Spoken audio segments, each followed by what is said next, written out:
All my dear student, I hope you have a good day.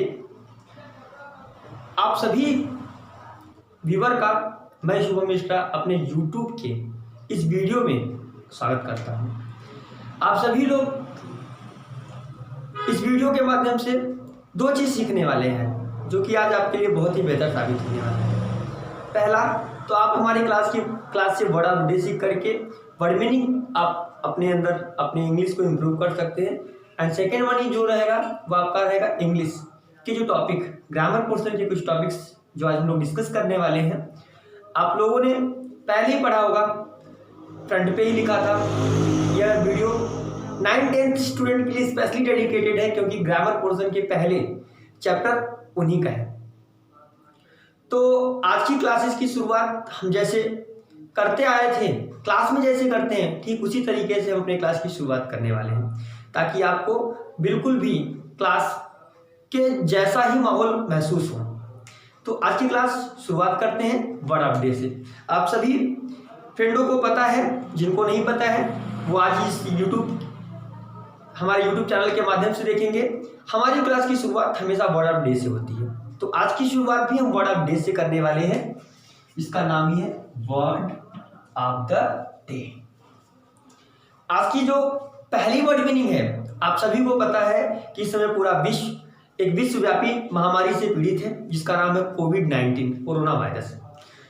उससे related कुछ आज words हम बना करके आप सभी लोगों के लिए तैयार किए हैं। अभी तक आप सुनते आए थे, इन सभी वर्ड्स को आप सुनते हो, बट क्या पता उसका एग्जैक्टली मीन्स आपको पता है? यदि आपको नहीं पता है तो आज आपको पता चलेगा इस वीडियो के माध्यम से। आपको वीडियो अगर अच्छा लगे तो लाइक, सब्सक्राइब और शेयर करना ना भूलें। और हाँ, अगर आप लाइक करेंगे तो हमारी भी क्षमताएं बढ़ेंगी और हम और भी अच्छे से वीडियो बनाना शुरू करेंगे आपके लिए। ठीक है, तो आज की क्लासेस की शुरुआत वर्ड ऑफ डे से हम लोग कर रहे हैं और जो पहला वर्ड्स है वो है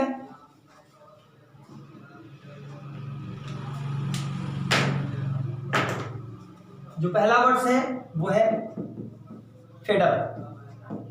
क्या है? Fed up. अब फेड अप मीन्स होता क्या है? फेड अप मीन्स होता है उबना। क्या होता है? उबना। उबना। हम लोग लॉकडाउन में कई महीनों से घर पे थे और जो घर पे रहते रहते हम लोग ऊब गए, तो फेड अप मीन्स होता है उबना। आगे देखते हैं। इसी बीच में कर्फ्यू भी लगा हुआ था। अब ये कर्फ्यू मीन्स होता क्या है? आप सभी को पता होगा कर्फ्यू लगा, कुछ दिन तक जनता कर्फ्यू लगा। कर्फ्यू लगने के बाद हम लोग को पता चला कि हम लोगों को घर से बाहर नहीं निकलना है, घर में ही रहना है। तो कर्फ्यू का भी मतलब यही होता है, एग्जैक्टली घर में ही रहना। घर में रहना है, बाहर नहीं निकलना है, उसे कहते हैं कर्फ्यू। और ये लॉकडाउन का भी मतलब कुछ इसी प्रकार से ही होता है। लॉकडाउन का भी मतलब क्या होता है? घर में रहना, जहाँ पर है आप वहीं रहना, सेफ रहना। इसका भी मतलब आपका क्या होता है? घर में ही रहना। और आपको किसी भी तरीके से बाहर निकलने की कोई भी ज़रूरत नहीं है। आप घर में रह करके और घर में ही रहना। ठीक है, घर में ही रह करके आप अपने सिस्टम, अपने सारे कामों, सारे जरूरी आवश्यकताएं, चीज़ों को आप पूरा कर सकते हैं। ठीक है, सो घर में ही रहना, इसको आप घर में बंद रहना भी कह सकते हैं, कोई दिक्कत नहीं, क्योंकि लॉक लगा हुआ है तो आप कह सकते हैं घर में बंद रहना, नो डाउट। अब देखिए, इसी बीच जो कोरोना वायरस था उसको हम महामारी, विश्वव्यापी महामारी का नाम दिए। तो महामारी की इंग्लिश में कहते हैं एपिडेमिक। क्या कहते हैं? एपिडेमिक। अब एपिडेमिक मीन्स होता है महामारी। क्या होता है? महामारी, जो कि इस समय पूरा विश्व इस महामारी की चपेट में है और पूरा विश्व इससे पीड़ित भी है। आगे देखते हैं। इसके जिस पर्सन को ये बीमारी हो जाती है उससे कुछ लक्षण होते हैं। तो अब यहाँ पे लक्षण को हम इंग्लिश में क्या कहते हैं? उसको कहते हैं सिम्टम। क्या कहते हैं? सिम्टम।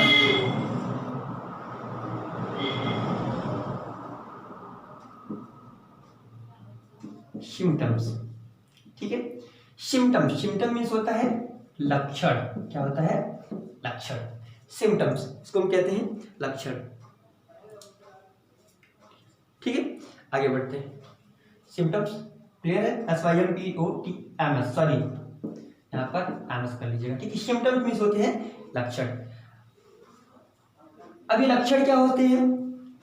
स्नीजिंग, छींकना, हिकअप, खांसी, और उसके बाद सफोकेट। सफोकेट मीन्स क्या होता है? दम घुटना, ठीक है, दम घुटना। तो ये सभी लक्षण थे इस बीमारी के, जो कि डॉक्टरों ने बताया कि अगर इस प्रकार के किसी पर्सन को ये सब अगर लक्षण सिम्टम्स पाए जाते हैं तो उन्हें क्या कर दिया जाएगा, उन्हें कोरोना वायरस के कुछ पहलू हैं तो उनका ट्रीटमेंट चालू होगा, ठीक है। सो ये थे आज के words of the day, specially five word आपको बताएंगे। और भी लॉकडाउन से रिलेटेड कई वर्ड्स तैयार किए जो आपको पता भी नहीं होगा, वो सारे के सारे वर्ड्स हम आपके लिए तैयार किए हैं। अगले वीडियो में हम इस वर्ड्स के बारे में डिस्कस करेंगे। अब हम टॉपिक की बात कर लेते हैं कि जो कि आज की टॉपिक हम डिस्कस करने वाले हैं, ठीक है। आज के टॉपिक हम डिस्कस करने वाले हैं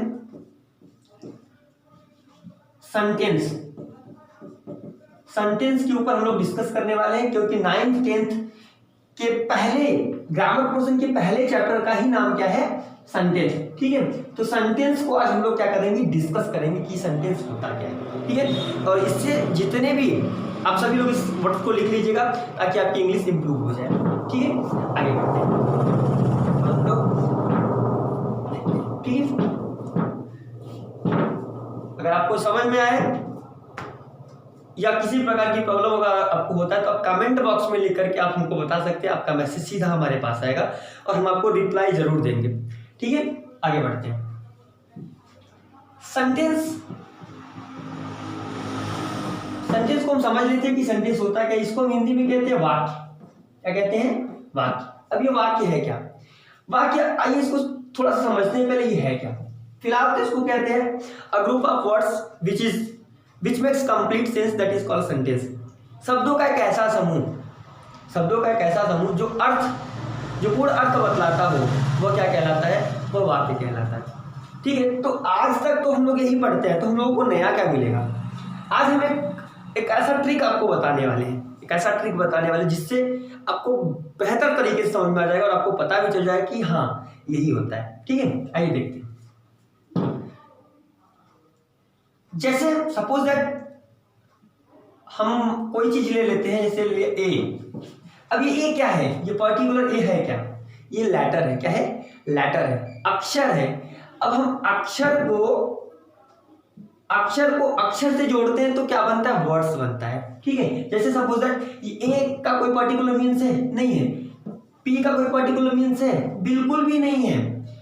और इसी प्रकार से फिर से पी का कोई मीन्स है क्या? बिल्कुल भी नहीं है। एल का है क्या? नहीं है। ई का है क्या? नहीं है। लेकिन अगर इन सभी को हम आपस में कनेक्ट कर दें, क्या कर दें? कनेक्ट कर दें, तो एक वर्ड्स तैयार होगा जिसका नाम रहेगा एप्पल। क्या रहेगा? एप्पल। और इन सभी इसको हम बहुत अच्छे तरीके से जानते हैं, जिसको हिंदी में कहते हैं शेप। क्या कहते हैं? शेप। अब देखिए, अक्षर को अक्षर से हम लोगों ने जोड़ा तो क्या बन गया? वर्ड्स बन गया। तो एक फार्मूला हमारा यहाँ पे तैयार क्या हो गया? L plus L equal words W, ठीक है। कि अक्षरों को अक्षरों से हम लोगों ने जोड़ा तो क्या बन गया? शब्द बन गया। अब उसी प्रकार से अब हमें सब सेंटेंस को बनाना है तो क्या करना है? W plus W equal S. इस शब्दों से जोड़ेंगे तो क्या बन जाएगा? सेंटेंस बन जाएगा। अब शब्दों को शब्दों से कैसे जोड़ेंगे आइए देखते हैं। जैसे सपोज दैट हमने कह दिया कि I teach you English today, ठीक है। मैं आपको आज इंग्लिश पढ़ाता हूं, ठीक है। तो लोग बोलते चलो आज आपको इंग्लिश पढ़ाते हैं, लेट्स टीच इंग्लिश। तो यहाँ पे मैंने आपको क्या एक सिंपल सा फॉर्मूला लिख दिया, सिंपल सा सेंटेंस लिख दिया, I teach you English today. अब देखिएगा, ये पर्टिकुलर अक्षर है जो अपने आप में मीन्स रखता है, ये वर्ड्स का भी काम करता है, नो डाउट। ये पर्टिकुलर क्या है? अगर ये कंबाइन किया जाए तो ये वर्ड्स हो जाएगा। अगर इसको सेपरेट किया जाएगा तो ये लेटर हो जाएगा। क्या हो जाएगा? लेटर हो जाएगा। तो यहाँ पे आप देख सकते हैं डब्ल्यू वर्ड्स हुआ, फिर से वर्ड्स हुआ और फिर से वर्ड्स हुआ। यानी वर्ड्स को वर्ड्स से जोड़ा गया तो क्या बन गया? सेंटेंस बन गया। अब यहाँ पे प्रॉब्लम क्या होती है, थोड़ा सा ये देख लेते हैं। शब्दों को शब्दों से जोड़ेंगे तो सेंटेंस तो बनेगा, लेकिन हर बार नहीं बनेगा। तो अब आप सोचिए सर ये हर बार नहीं बनेगा, तो फिर क्या मतलब? नहीं समझ में आ रहा है। कहने का सेंस क्या है कि शब्दों को शब्दों से जोड़ेंगे तो सेंटेंस बनेगा कब, जब यह संपूर्ण अर्थ देगा तब।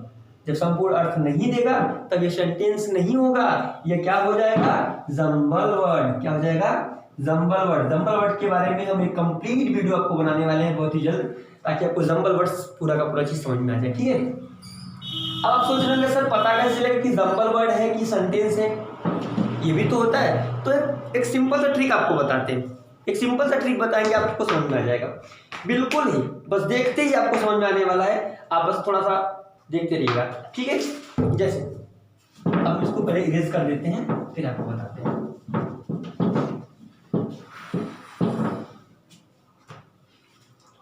देखते रहना भाई, किसी प्रकार की प्रॉब्लम हो तो आप कमेंट बॉक्स में हमें कमेंट करके बता सकते हैं, और आपका सीधा कमेंट हमारे पास ही आने वाला है। ठीक है, आगे देखते हैं। सपोज कोई, जैसे भी हम लोगों ने बताया आपको, वर्ड को वर्ड से जोड़ दिया। ठीक है, फार्मूला लिख लेते हैं, L plus L equal W। ये तो हो गया वर्ड के लिए फार्मूला। क्लियर। दूसरा फॉर्मेट हम लोगों ने लिखा W plus W equal S हो गया, बट कब, जब कंप्लीट अर्थ निकालेगा तब, कंप्लीट मीन रहेगा तब। ठीक है, अब देखिए समझेंगे कैसे। तो सबसे पहले हम इंग्लिश के ऑर्डर के बारे में जान लेते हैं। तो ऑलमोस्ट बच्चों को पता नहीं होगा कि इंग्लिश का ऑर्डर क्या होता है। इंग्लिश का ऑर्डर क्या होता है आपको पता है?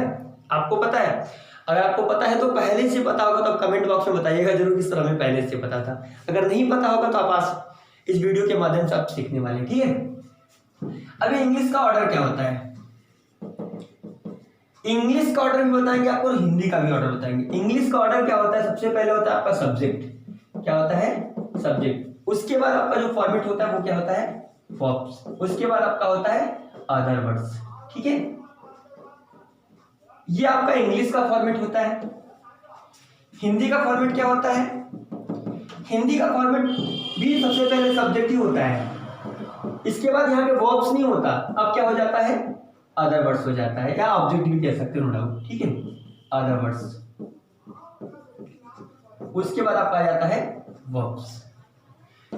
अब इट मींस इसका मतलब क्या हुआ, हिंदी का जो फॉर्मेट है सबसे पहले सब्जेक्ट आता है, फिर अदर वर्ड्स आता है, फिर वर्ब आता है। जबकि इंग्लिश में सब्जेक्ट आता है, फिर वर्ब आता है, तब अदर वर्ड्स आता है। एग्जांपल लिख लेते हैं, समझ में आ जाएगा। जैसे मैं कह दूं वह क्रिकेट खेलता है, क्योंकि हम सभी लोग क्रिकेट को बहुत ज्यादा लाइक करते हैं, तो इसलिए आप लोग और भी गेम खेल सकते हैं, नो डाउट। वह क्रिकेट खेलता है, थोड़ी मेरी हैंड राइटिंग बहुत अच्छी है, लोग कोऑपरेट कर लीजिएगा। वह क्रिकेट खेलता है। अब आप यहाँ पे देखेंगे सबसे पहले तो अभी सब्जेक्ट प्रेडिकेट तो हम लोग सीखेंगे ही, पार्ट्स ऑफ सब्जेक्ट सेंटेंस की सीख रहे हैं, बट अभी आपको बता देते हैं। सबसे पहले सब्जेक्ट क्या है? सब्जेक्ट क्या होता है? जिस किसी वाक्य में जब किसी के बारे में बात कही जाती है, ठीक है, जब किसी की चर्चा हो तो वही क्या होता है? उस वाक्य का सब्जेक्ट होता है। इसको हिंदी में कहते हैं कर्ता। क्या कहते हैं? कर्ता। अब ये कर्ता क्या होता है? हमारे यहाँ फंक्शंस होते हैं तो हम कार्यकर्ता को रखते हैं, तो दैट इज वहां पे, यहाँ पे भी वही है, जो कार्य को करे वही तो करता होता है। तो अब यहाँ पे देखिए कि इसके द्वारा हो क्या रहा है? क्रिकेट खेलता है, तो क्रिकेट किसके द्वारा खेला जाएगा भाई? क्रिकेट कौन खेलता है? हु का सिंबल लगाओ ना, वर्ब से पूछो कौन क्रिकेट खेलता है भाई, तो यहाँ पे आंसर आने वाला है ही। वाह, तो यह सब्जेक्ट हो गया। अब आप देखिए ये हिंदी का ऑर्डर है। हिंदी का ऑर्डर में क्या है? सबसे पहले आपका सब्जेक्ट मिलने वाला, फिर आपका अदर वर्ड्स मिलने वाला, फिर आपको मिलने वाला है वर्ब। ये वर्ब है, ये आपका अदर वर्ड्स है, ये आपका सब्जेक्ट ये है, तभी तो आपका हिंदी का फॉर्मेट क्लियर होगा। अब हम इसको इंग्लिश में ट्रांसलेट करेंगे, तो अब यहाँ पे आपको ट्रांसलेट करने में भी बहुत आसानी होने वाली है, बहुत ही हेल्प मिलने वाला है। तो अब ये ऑब्जेक्ट, ये अदर वर्ड हो गया या ऑब्जेक्ट कह लीजिए। तो अब हमें इसको, क्योंकि यहाँ से इसमें इस फॉर्मेट से हमें इस फॉर्मेट में चेंज करना है, हिंदी से इंग्लिश में चेंज करना है, तो हमें क्या करना होगा? रिप्लेस करना होगा अदर वर्ड्स को वर्ब्स की जगह पे और वर्ब्स को अदर वर्ड की जगह पे। तो हम क्या करेंगे? चेंज कर लेते हैं। तो वर्ब की स्पेलिंग हमें पता है पहले से ही। अब खेलता है क्या होता है? प्ले। अब चूंकि ये आपका प्रेजेंट का सिंपल है तो इसलिए हम इसमें लगा देंगे एस, क्योंकि जब सब्जेक्ट सिंगुलर रहता है तो हम वर्ब में ऐसा ही जोड़ देते हैं। ठीक है, आगे ही प्लेस क्रिकेट। अब आप यहाँ पे देख सकते हैं ये सब्जेक्ट हो गया, ये वर्ब्स हो गया, ये आपका ऑब्जेक्ट हो गया। बट यहाँ पे सब्जेक्ट, अदर वर्ड्स और ये वर्ब्स, ये देख सकते हो फॉर्मेट, और ये फॉर्मेट देख सकते हो। दोनों फॉर्मेट में आपको अंतर है, क्या है, क्योंकि अदर वर्ड्स आपका वर्ब्स की जगह पे है और वर्ब्स अदर वर्ड की जगह पे है, तभी तो आपका हिंदी और इंग्लिश में डिफरेंट समझ में आता है। तो आई होप आपको ये चीजें क्लियर हो चुकी होंगी, किसी प्रकार की प्रॉब्लम आपको इसमें नहीं होने वाला है। तो आइए अगले टॉपिक की तरफ चलते हैं और आपको समझाते हैं, ठीक है।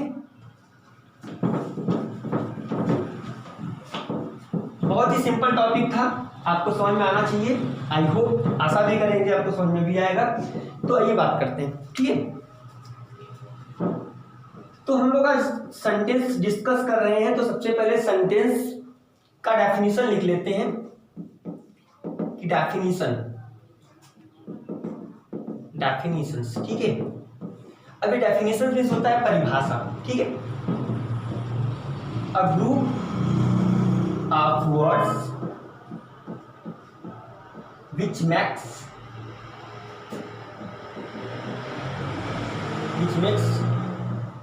complete sense is called, या are called कह सकते हो, are called sentence, ठीक है। हमने आपको फॉर्मूला भी लिख करके पहले से बता दिया, ठीक है, कि डेफिनेशंस क्या हो गया कि शब्दों का एक ऐसा समूह जो कंप्लीट अर्थ बतलाता हो, वो क्या कहलाता है, आपका वाक्य कहलाता है, ठीक है। तो हम लोगों ने सेंटेंस के बारे में जान लिया। तो चूंकि पहला चैप्टर हमारा क्या है, पार्ट्स ऑफ सेंटेंस, ठीक है। अब यहाँ पे आपको बहुत ही गजब का चीज मिलने वाला है। पार्ट्स ऑफ सेंटेंस में होता क्या है। अब पार्ट्स ऑफ, बहुत से अगर बहुत बच्चों से पूछे how many parts of sentence, तो उनका आंसर आता है कि there are 5 types of sentence, there are 5 parts of sentence. First one is assertive, interrogative, second interrogative, third one is imperative, exclamatory, optative, etcetera etcetera. इस प्रकार से वो बोलते हैं, जबकि बिल्कुल गलत है। तो आज हम वो भी कंफ्यूजन दूर कर देंगे जो बच्चों को पार्ट्स और टाइप्स में प्रॉब्लम होता है, ठीक है।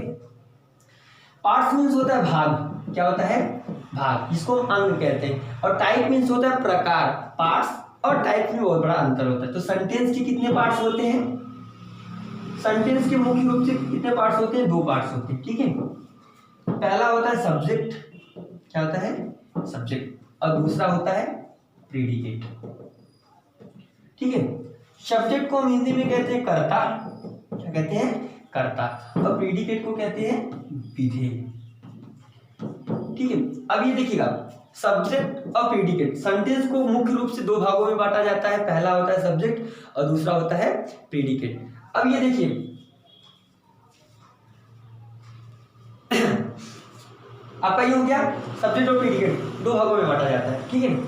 अब इसको और इसको समझ लेते हैं फिर से, जो भी प्रॉब्लम होगा आप समझ सकते हैं, ठीक है। इनको हम कैसे पहचानेंगे और इनको कैसे पहचानेंगे वाक्य में, ठीक है।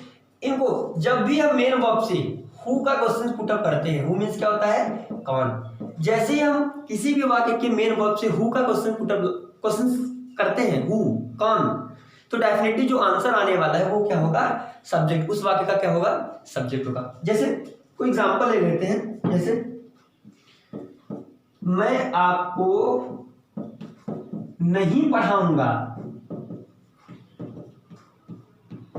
मैं आपको नहीं पढ़ाऊंगा, तो अब यहाँ पे वर्ब क्या है, पढ़ाना। तो कौन नहीं पढ़ाएगा आपको या कौन नहीं पढ़ाएगा आपको, तो डेफिनेटली आंसर क्या आने वाला है, मैं। तो ये क्या होगा, इस वाक्य का सब्जेक्ट कौन हो गया, मैं। और किसी भी सेंटेंस में सब्जेक्ट को छोड़ने के बाद जो भी पार्ट्स बचता है वह क्या कहलाता है, प्रीडिकेट। क्या कहलाता है, प्रीडिकेट। ये आपका हिंदी का फॉर्मेट हो गया, आप इसको इंग्लिश में भी चेंज कर सकते हैं। आई, चूंकि ये फ्यूचर का सिंपल सेंटेंसेस है, तो क्या हो जाएगा, I shall not teach you, clear. तो यहाँ पे हो गया आपका फॉर्मेट सब्जेक्ट का, और यहाँ से लेकर के यहाँ तक का भाग क्या हो गया, प्रीडिकेट का। तो आई होप आपको ये चीजें क्लियर हो रही होंगी, किसी प्रकार की प्रॉब्लम नहीं होने वाला। इसको लिख लेते हैं, ठीक है। बात यहीं पे इसको हम इरेज कर देते हैं, ठीक है, ताकि आपको अच्छी से क्लियर हो। सब्जेक्ट और प्रीडिकेट तक ही बात सीमित नहीं है, बात आगे भी बढ़ने वाली है।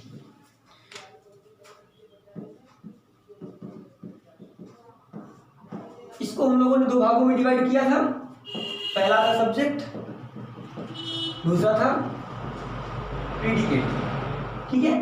अब यहाँ पे हम लोग सब्जेक्ट की डिवाइडेशन को पढ़ेंगे और प्रीडिकेट की डिवाइडेशन को भी हम लोग पढ़ने वाले हैं। तो सब्जेक्ट को जब डिवाइड करेंगे तो ये मुख्य रूप से दो भागों में डिवाइड होने वाला। पहला आपका होता है क्वालिफायर और दूसरा होता है आपका हेड वर्ड। सारा का सारा चीज हम आपको बताएंगे, किसी प्रकार की प्रॉब्लम आपको नहीं होने वाला, ठीक है। हेड वर्ड्स, इसको मुख्य शब्द कहते हैं, प्रधान शब्द कह सकते हैं, और ये क्वालिफायर जो इसको हमेशा क्वालिफाई करता है। अब ये क्वालिफाई में कौन कौन से वर्ड्स आ सकते हैं? जो क्वालिफाई में जो वर्ड्स आते हैं वो कुछ इस प्रकार के हैं। सबसे पहले आपका आता है डिटरमिनर्स, उसके बाद आपका आता है एडजेक्टिव। क्या आता है? एडजेक्टिव, ठीक है। डिटरमिनर्स आते हैं, एडजेक्टिव आता है, एडजेक्टिव फ्रेज भी आता है, तो आप नो डाउट एडजेक्टिव फ्रेज भी अंडरस्टैंड कर लेंगे, नो डाउट एडजेक्टिव आता है, ठीक है। डिटरमिनर्स हो गया और आपका एडजेक्टिव हो गया, जो कि इन दोनों का प्रयोग हमेशा हेडवर्ड से पहले किया जाता है। अब आप समझ रहे होंगे सर ये क्या लिख रहे हैं, मुझे समझ में नहीं आ रहा है। आपको पता होगा कभी कभी सब्जेक्ट अकेला आता है, एक शब्दों के साथ आता है, और कभी कभी सब्जेक्ट एक से अधिक शब्दों के साथ आता है। तो जो एक से अधिक शब्दों के साथ आता है उसी का तो डिवाइडेशन हम बता रहे हैं आपको, एकदम अलग अलग उसके पार्ट को बता रहे हैं ताकि आपको चीज समझ में आ जाए, क्लियर। अब बात आती है डिटरमिनर्स। के साथ डिटरमिनर्स क्या होता है, इसके अंतर्गत कौन कौन से वर्ड्स आते हैं आपको बता देते हैं। इसके अंतर्गत डिमॉन्स्ट्रेटिव एडजेक्टिव आता है, डिमॉन्स्ट्रेटिव एडजेक्टिव। अगर डिमॉन्स्ट्रेटिव एडजेक्टिव क्या होते हैं, जैसे दिस हो गया, दैट हो गया, दीज हो गया, दोज हो गया, ये आपके डिमॉन्स्ट्रेटिव एडजेक्टिव हो गए।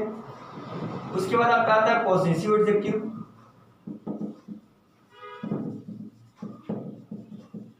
पॉसेसिव एडजेक्टिव हो गया। अभी पॉसेसिव एडजेक्टिव क्या होता है, जैसे माय हो गया, आवर हो गया, योर हो गया, डियर हो गया, इट इज।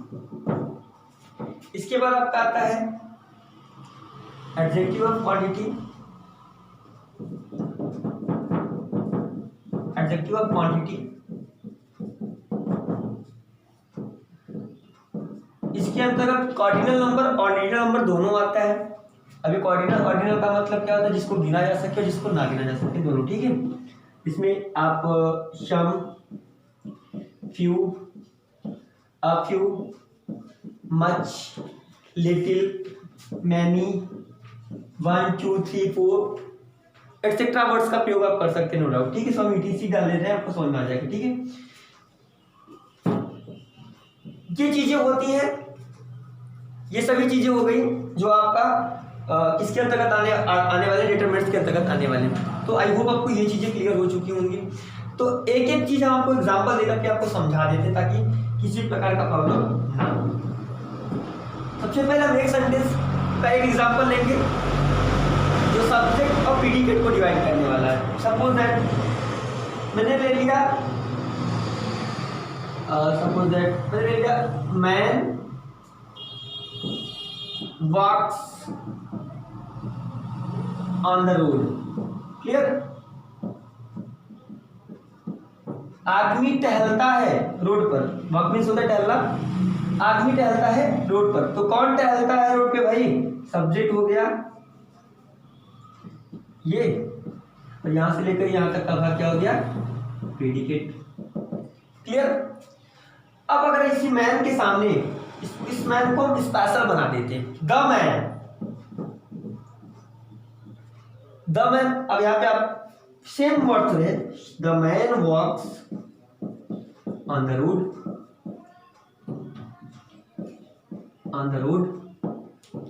तो अब यहाँ पे देखिए कौन टहलता है, आदमी टहल रहा है ना। तो अब सब्जेक्ट को दो भागों में डिवाइड किया गया, कितने वर्ड्स हैं, 2 वर्ड्स हैं। तो क्वालिफायर होगा और एक क्या होगा, एडवर्ब्स होगा। सर इसमें हमने एक वर्ड बताना आपको भूल गया, यहाँ पे आर्टिकल का भी यूज होता है। Articles it means a an और द, इसमें आर्टिकल का भी प्रयोग होता है, तो हमने बताना भूल गया, आपको बता दिए, ठीक है। आप लोग ऐड कर लीजिएगा, the man walks on the road, ठीक। अब यहाँ पे देखिए 2 सब्जेक्ट हुए, तो एक हो गया आपका क्वालिफायर और दूसरा हो गया हेडवर्ड्स। अभी हेडवर्ड्स मतलब क्या होता है, मुख्य शब्द। इसके बिना शब्द सब्जेक्ट का मुख्य शब्द का मीन्स नहीं निकलने वाला, जबकि इन सभी के बिना निकल सकता है बट इसके बिना निकलने वाला नहीं है। ठीक उसी तरीके से जिस प्रकार से इंजन के बिना सारी बोगियां एक जगह से दूसरी जगह पे नहीं जा सकती, जबकि इंजन अकेले जा सकता है बिना बोगी के शिवाय। तो यहाँ पे ये इंजन का काम करने वाला, ये बाकी सभी बोगी का काम करेंगे। ठीक है, ये 2 वर्ड्स क्लियर हो गए, आगे बढ़ते हैं। अब हम इसी को और डिस्क्राइब कर लेते हैं। The old man walks on the road. Sentence में चेंजिंग हो रहा है, बहुत ही सिमिलर चेंजिंग कर रहे हैं हम। ठीक है, यहाँ पे आदमी को नॉर्मल बताएगा कि आदमी टहलता है रोड पर, यहाँ पे द मैन, उसी मैन को स्पेशल बना दिया गया, तो क्वालिफाई कर दिया गया। मैन को क्वालिफाई करने के लिए आर्टिकल का यूज हो गया, तो यहाँ पे ये भी हो गया।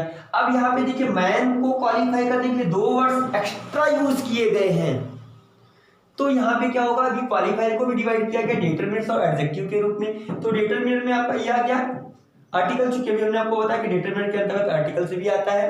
ठीक है, सो ये ओल्ड क्या है, ये आपका हो जाएगा एडजेक्टिव। अब एडजेक्टिव का काम क्या होता है, विशेषण, जो कि विशेषता बताता है। किसका विशेषता बताता है, हेड वर्ड्स का, जो मुख्य शब्द का विशेषता बताए वो यहाँ पे एडजेक्टिव होगा। इट मीन आई मीन जो किसी नाउन या प्रोनाउन की विशेषता बताता है वही तो आपका एडजेक्टिव होता है। तो यहाँ पर यहाँ पे ओल्ड, बूढ़ा, इस आदमी की विशेषता बता रहा है कि भाई आदमी तो टहलता है, आदमी कैसा है, बूढ़ा है, इट मीन्स वो ओल्ड है, उसके पास एनर्जी नहीं है। तो ये चीज, ये टॉपिक हो गया आपका पार्ट्स ऑफ सब्जेक्ट की। क्या हो गया, पार्ट्स ऑफ सब्जेक्ट की। तो आई होप आपको ये सेंटेंस के पहली वीडियो में पार्ट्स ऑफ सेंटेंस में सब्जेक्ट, पार्ट्स ऑफ सब्जेक्ट भी आपको समझ में आया होगा। आइए हम बात करते हैं प्रीडिकेट के पार्ट्स की। ठीक है, तो प्रीडिकेट के पार्ट्स के लिए हम नेक्स्ट वीडियो में आपको मिलेंगे। फिलहाल आप लोग सभी लोग इस वीडियो में आप कमेंट करके आप बताइएगा कि आपको ये चीज़ वीडियो कैसा लगा, समझ में आया कि नहीं समझ में आया। अगर आपको किसी भी प्रकार की प्रॉब्लम हो तो आप कमेंट बॉक्स में लिख करके हमसे पूछ सकते हैं, फिर हम आपको उस चीज़ का रिप्लाई जरूर देंगे।